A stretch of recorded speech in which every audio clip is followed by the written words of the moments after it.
a plenitud lo que él expresó sobre el valor de la moneda norteamericana con respecto a la moneda venezolana, con respecto a la moneda cubana, con respecto a todas las monedas del planeta, mis queridos amigos. Un valor que no hay manera de cuadrarlo, no hay manera de meter un peso cubano.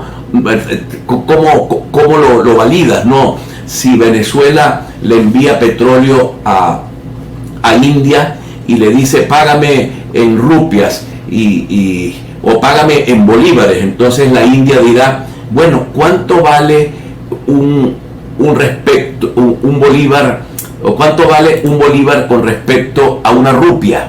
Entonces él dice, esto no puede hacerse así, eso no puede hacerse así, porque las monedas tienen valor según el respaldo de su economía. Acá lo tengo y lo voy a colocar en pantalla grande. A ver.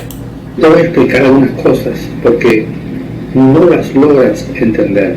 El problema de los BRICS es una fantasía como lo fue el petro. Y lo vamos a entender todo, no sé si tú lo vas a entender, pero yo sí creo que la gente lo va a entender. Fíjate, esa idea absolutamente imaginaria de crear una canasta de monedas locales para pagar el comercio entre los países es matemáticamente imposible.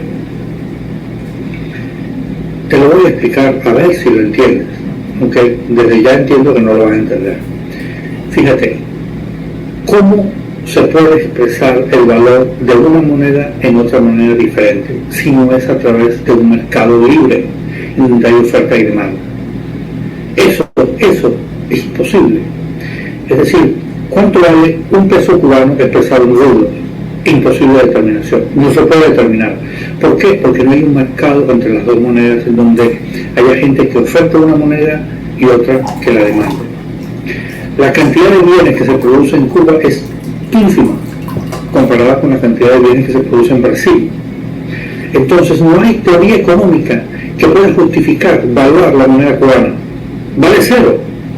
Entonces, ¿qué es lo que hace el mercado internacional? Si tú te estudias el texto básico en Chochoríades, que nos sirvió para estudiar a toda una generación de economistas de comercio internacional, entenderás que el valor de una moneda consiste en lo que se puede comprar con ella. Por eso es que todas las monedas expresan su valor en relación a una tercera moneda común que hay en el mundo, y es el dólar. Es decir, el valor de una moneda local solo se puede expresar en base a una tercera moneda que es universal, que es el dólar. ¿Por qué? Porque con el dólar se puede comprar cualquier cosa. Puedes comprar tanques, puedes comprar aviones de guerra, puedes comprar aviones de pasajeros, puedes comprar vehículos, maquinaria, tecnología de punta. El dólar, por eso es que tiene valor, porque se puede comprar con él cualquier cosa, en Estados Unidos o en China o en Europa. Todo el mundo acepta el dólar. Entonces, si tú quitas el dólar de la película, no hay forma de determinar el valor relativo de las monedas. Los precios relativos de las monedas son imposibles de determinar. Solo se puede determinar en base al dólar. Y cuando llegas a esa conclusión, entonces el BRICS no tiene sentido porque volviste al comercio en base al dólar. Cuando vas, por ejemplo, a Irán y le dices, véndeme 1 millón de barriles de petróleo, te lo voy a pagar en bolívares. Entonces Irán se va a preguntar, ¿a cuántos bolívares vale un barril de petróleo iraní? Esa pregunta no se puede contestar. Por eso es que tiene que llegar un momento en donde tú le digas, mira, te voy a pagar $50 por barril. Y Irán te va a decir, no, pero yo lo vendo en 80, me tienes que pagar 80. Entonces toda la propuesta del BRICS es 100% política, más no económica.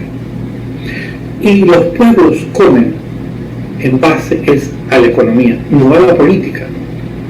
Por eso es que nosotros, los economistas, durante muchos años hemos visto cómo la política de Chávez y todo lo que ha hecho Maduro son vanos intentos, como el Quijote contra los molinos de viento, de intentar alejarse del dólar.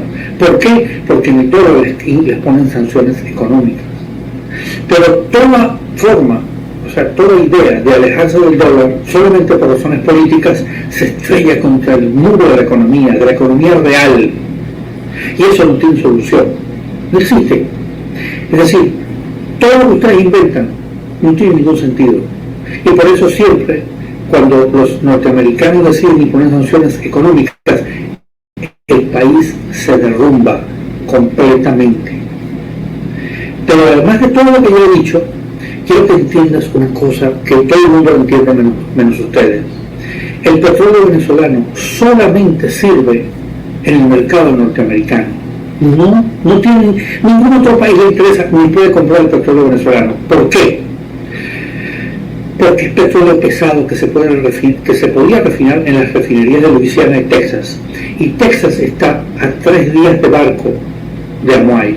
China está a 26 días de barco. Y el que vende paga el flete. No tiene sentido el mercado chino para nosotros.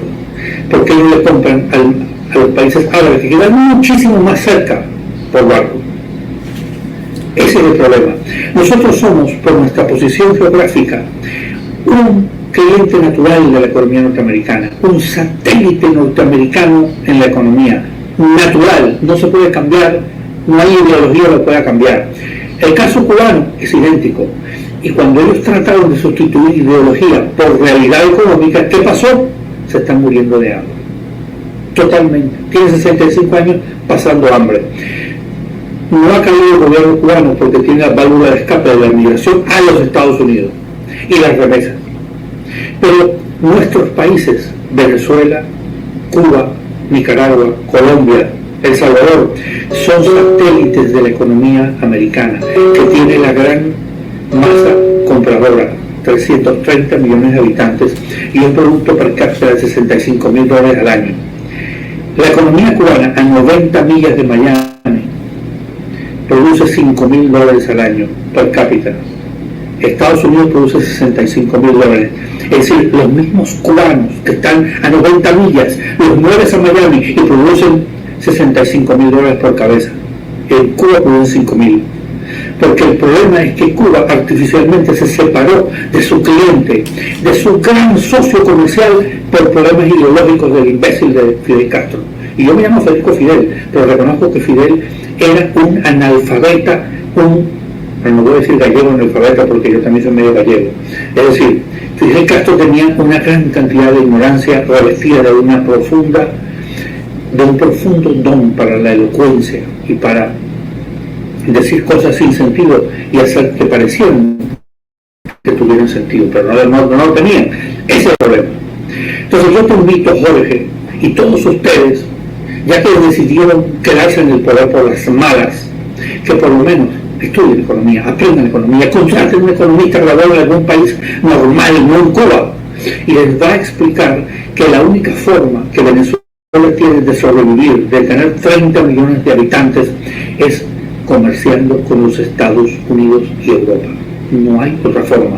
Todos los demás países, Rusia, Irán, China, son ilusión.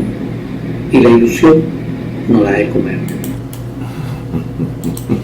Bueno, mis queridos amigos, les tenía esta clasecita que es una maravilla del economista Federico Alves, que lo ha dicho de un modo tan pedagógico,